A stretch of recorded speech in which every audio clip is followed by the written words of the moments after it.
It says he ran out the house with her cloak in his hand. If he ran out the house with his cloak in her hand, what was he wearing? Nothing. Nothing.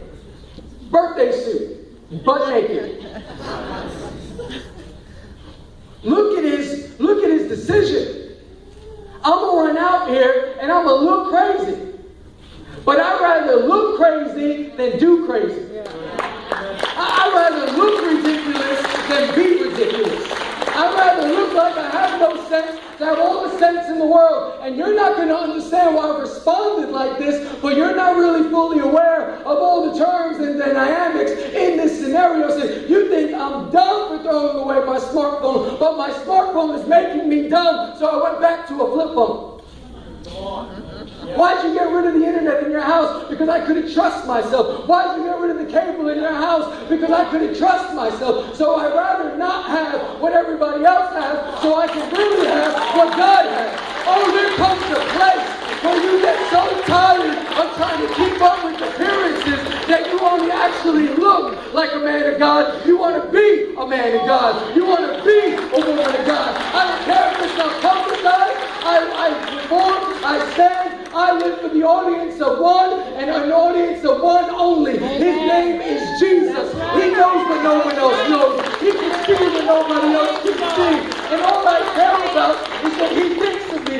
You can say I'm crazy, but if God says that I'm good, then I'm good. If God was writing your story, would he make sure that he fit in there that you were well built and good looking? What would he write about you? You don't get to write this yourself. This isn't your Twitter bio. This isn't what you want other people to read. This is what somebody else says about you, which makes all the difference in the world. What I love about Joseph is he says, I can't do this, although I probably want to. It's not about wanting to. It's about knowing what I need to do. See, some of you are so caught up in your wants. Do what feels good. I want to just live this life. I'm only young once. Yeah, I'll only get this chance here. The chance to what? Fail? And mess everything up? Ask any man that cheated and lost his family. Yeah. Was it worth it? Were the few minutes worth it? Were the few weeks of the sneaking around and the rush that you got worth it? You are the bride of Christ.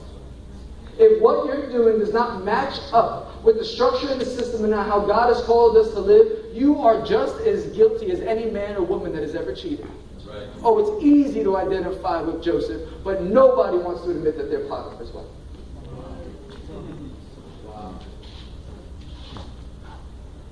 See, what's amazing to me is the author of this psalm is a man that knew how to sin.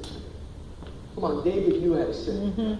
He knew how to stay home from wars while his other men went out to the wars so that he could go out and get a little bit of a sneak peek of one of the women that was married to one of the men that was at that war that he was supposed to be at. He knew what time it was when he went on that balcony and he saw Bathsheba taking a bath. Which, on a side note, does anyone else find it ironic that Bath is in her name?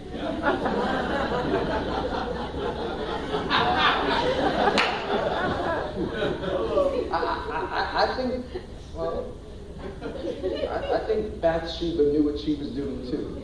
Yep. See, sometimes it's in their name and you didn't even catch it. Wow. He knew how to get her attention. He knew how to say no to the warning that was coming his way, just so that he could get what he wanted. And yet, he was smart enough to evaluate his situation and say, God, would you create in me a pure heart? Because right now my heart's not pure. Would you create in me a pure heart, oh God? Would you renew my steadfast spirit? Oh God, please do not cast me out of your presence and take your Holy Spirit from me. Oh God, would you restore to me the joy of your salvation? At one point, I was excited to be saved. I was excited to be a believer. I was excited, but not anymore. God, would you grant me a willing spirit? I find myself refusing so much. I'm not willing anymore. The smartest people are the most honest people. Not the ones that know how to cover up. and make it appear one way. I know that perception can seem like a reality, but God knows the truth. Yeah. I'm going to close out with this. Ben, come on up. This may be you. And we've all been there. Again, everyone wants to identify with Joseph.